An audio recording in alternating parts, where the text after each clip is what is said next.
সোয়া চাপ বানানোর জন্য আমি সোয়া এনে এই যে চাপ পাওয়া যায়, এটাকে এমনি নর্মাল তেলে ভেজে রেখেছিলাম।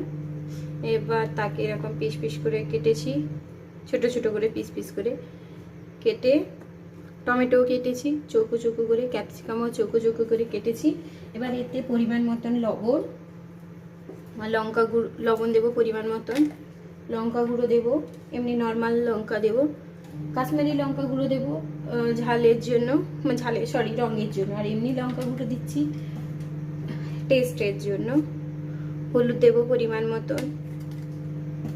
এবার দই দেবো, তারপরে আদা, দই দেবো, যতটা পরিমাণে মাখাতে লাগবে দই দেবো।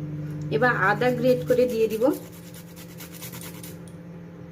এতে কিন্তু কাসুরি মেথি মাস্ট, আমার বাড়িতে বানানো কাসুরি মেথি, গন্ধটা খুব সুন্দর।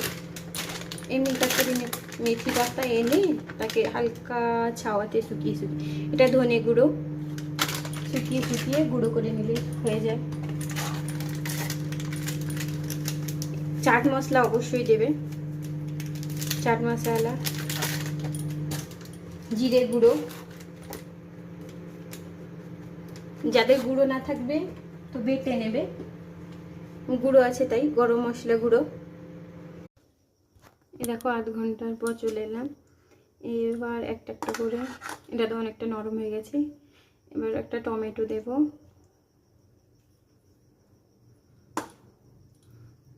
একটা সোয়া চাপ দেব, এরকম করে একটা ক্যাপসিকাম দিলাম, সোয়া চাপ দেবো, এরকম করে পরপর করে সাজিয়ে নেব।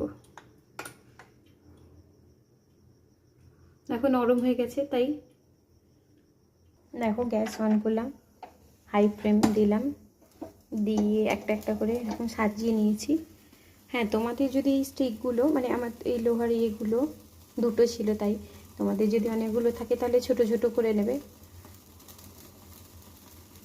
কারণ আমি ভেজে রেখেছিলাম তাই হাই ফ্লেমে একটু ইয়ে করে নিচ্ছি।